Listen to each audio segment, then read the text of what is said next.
Rampage Poker made his first high-stakes debut of 2024, losing just under $500,000 on Hustler Casino Live, playing nosebleed stakes 100, 200, 400 with a $100,000 minimum buy-in. Before he sat down at the table, he tweeted, quote, "Either gonna be rich or be back to playing 1-3 after tomorrow's game, and there is absolutely nothing in between." Well, it turns out he is back to 1-3. In this video, we highlight the big hands that Rampage played and his later on reaction to losing just so much money in one single night. We even get into some interesting moments that may have gone missed, like this one where the new NIT Airball makes an unbelievably tight fold. Oh my god, Airball folded? Are you kidding me? Oh my, how did Rampage get that through? That is not supposed to work, what? Shame. Shame. Shame. In the first hand, Brandon raises in the big blind with 4 deuce of diamonds, and Rampage 3-bets with ace jack off in the third blind. Brandon calls, and the flop is action. King 10-9 with 2 diamonds. Rampage continues with a c-bet and Brandon just calls. The turn is a 6 of hearts and Rampage checks this time. I don't love this personally, as I think his hand just makes for a great continue. He has the big range advantage here and blocks a lot of hands that Brandon could continue with or raise, like Queen Jack, Ace King, Ace Queen, Jack 10. 8-7 does get there, so that's a thing I suppose. But he could even rep the flush himself if needed with the Jack of Diamonds and put something like top pair in a really tough spot. Nonetheless, the river changes everything as we see the Queen of Diamonds. Brandon makes his weak flush and bets about 3/4 pot, leaving about 100k behind. This leaves Rampage in an interesting spot, as he doesn't just have a jack for a straight, but rather a jack with the nut straight to the ace. This really does leave a fine line between just calling or jamming. After not too long, he makes his decision. He can beat any jack. Oh, he goes all in. You said all in? All in. Brandon was about to turn his hand over. He thought he called. And now Brandon's in a tough spot here. Now, oddly enough, this puts Brandon in the blender. He has a very weak flush and is not loving life. We have all been there. Jack 9, good? Imagine if Rampage accidentally wins this hand. Huh? I think my net worth is bigger.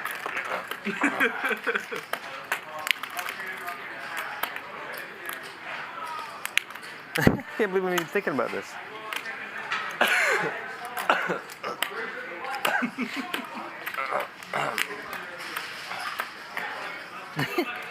Why would you check the turn with the flush draw?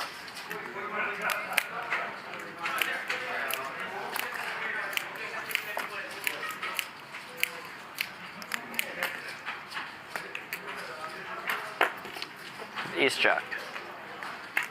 Whoa, nice. And Brandon does make the call finally after thinking it over. And he is going to cooler Rampage for a $285,000 pot. That's a What a hand. Flush versus nut straight.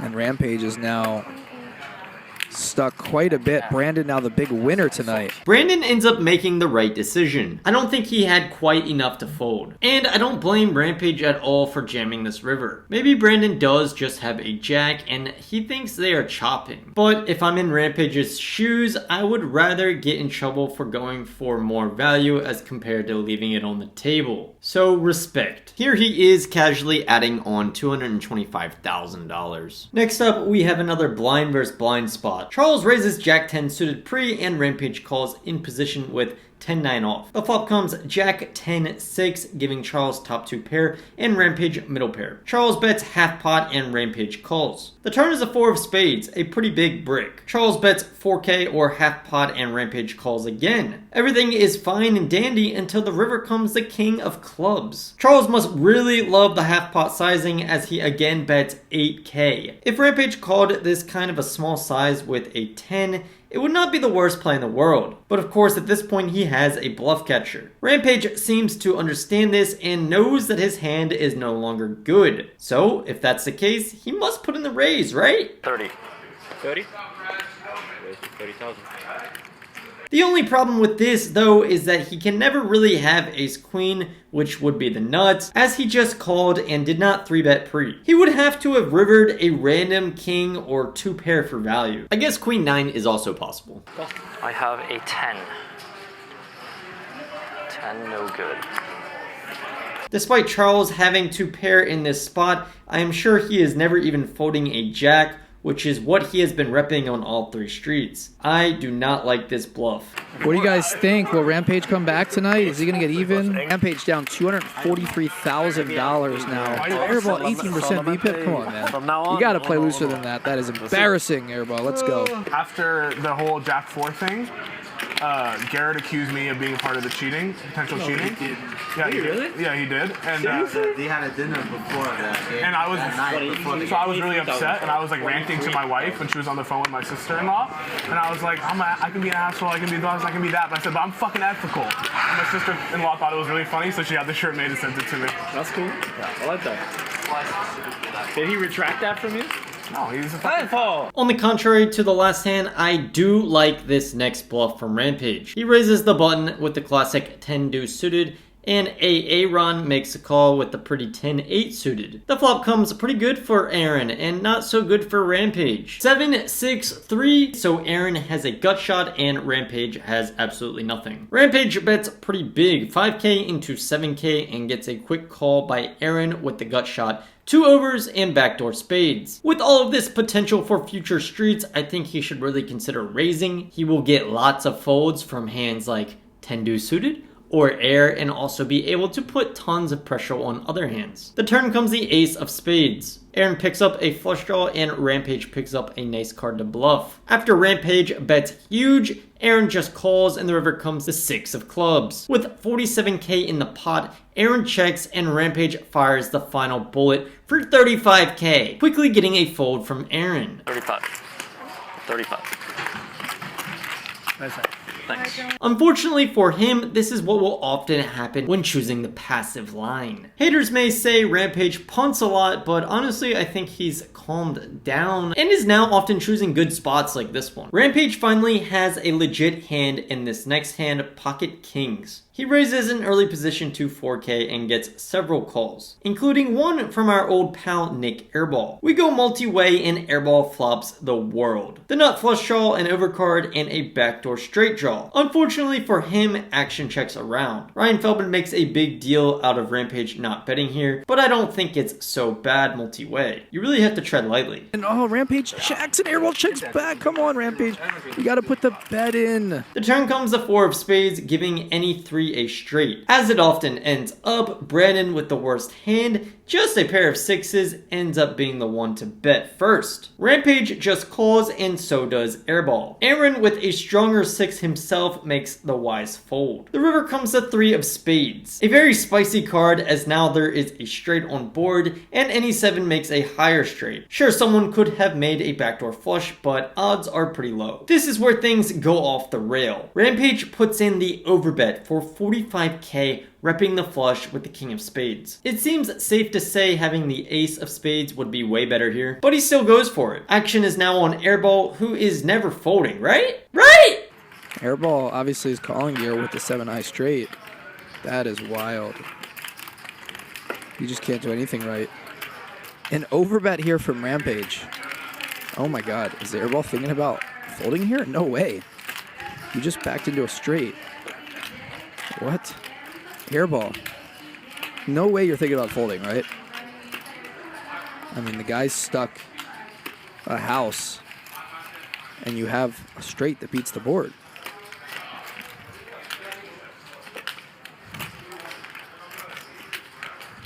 Oh my god.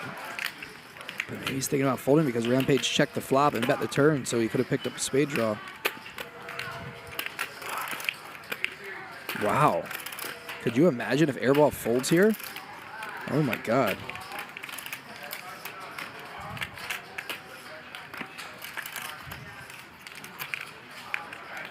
Oh my god. Airball folded? Are you kidding me? Oh my. How did Rampage get that through?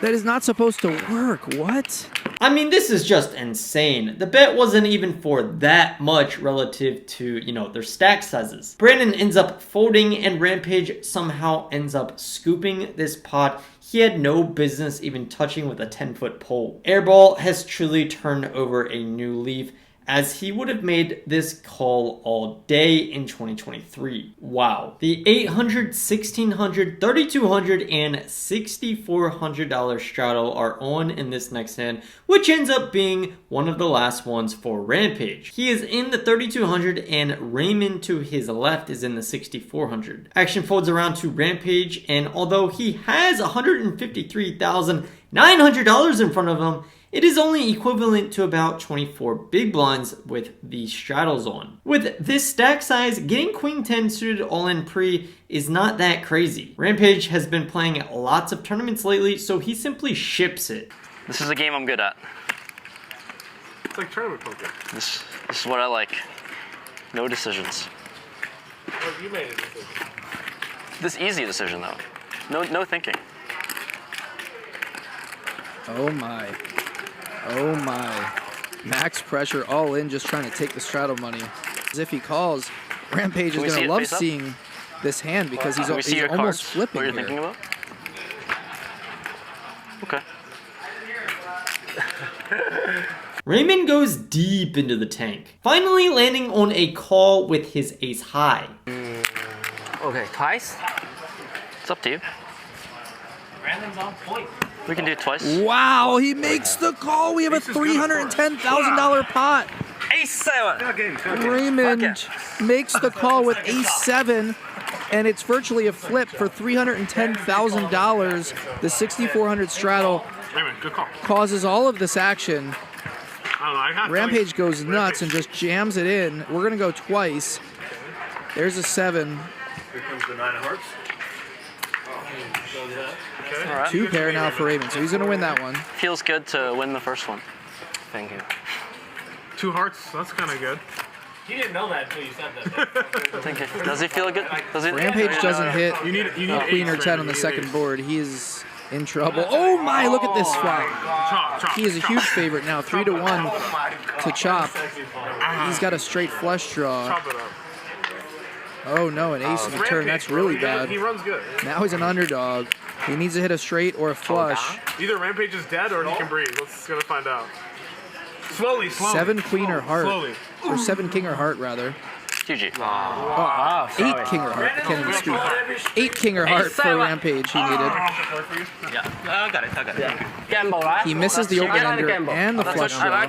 As we saw, they run it out twice, and Rampage somehow breaks both of them, even with the massive draw on the second run out. Minus $155,000 for him. Rampage immediately adds 200k like it's no big deal. However, the run bed is not yet over for him. In just a few hands later, Pepe sneakily limp calls versus Rampage's raise from the small blind with ace king off. Rampage flops the dream, jack 10-8 for the nut straight. He bets small and Pepe calls. Little does Rampage know, but the turn is devastating for him as it gives Pepe the new nuts. Somehow action goes check here, and Pepe ends up taking betting control on the river. He makes it 6k into 15k. Rampage understandably thinks he still has the best hand, so he raises to 20k. Pepe quickly 3-bets to 61k, and Rampage basically insta-calls. And there's not really any bluffs on this board. You don't expect this to be a bluff. And Pepe gets paid. 138k pot. Oh my, the pain. Wow, what a crazy hand. 200. He buying 200.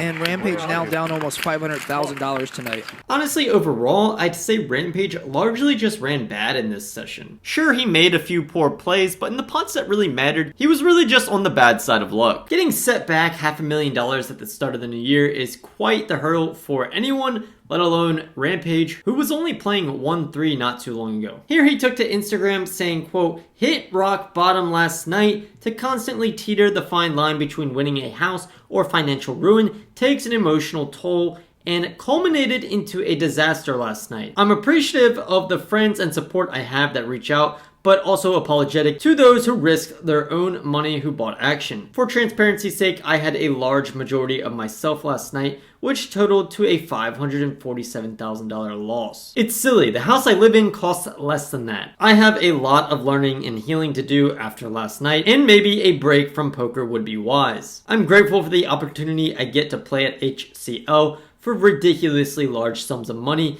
and a chance to entertain the poker audience on a regular basis. Hopefully I'll be back soon, ready to fire like I've always been. For him to be in a position to even play these stakes and lose this kind of money is pretty amazing. Now, is he actually broke? No, I highly doubt it. He regularly sells action, and while he may have more of himself than he should have, he has other means of income such as obviously YouTube ad revenue, sponsorships, and possibly illegally raped app games. Sean Deeb joked about this on Twitter, but nothing additional was ever said.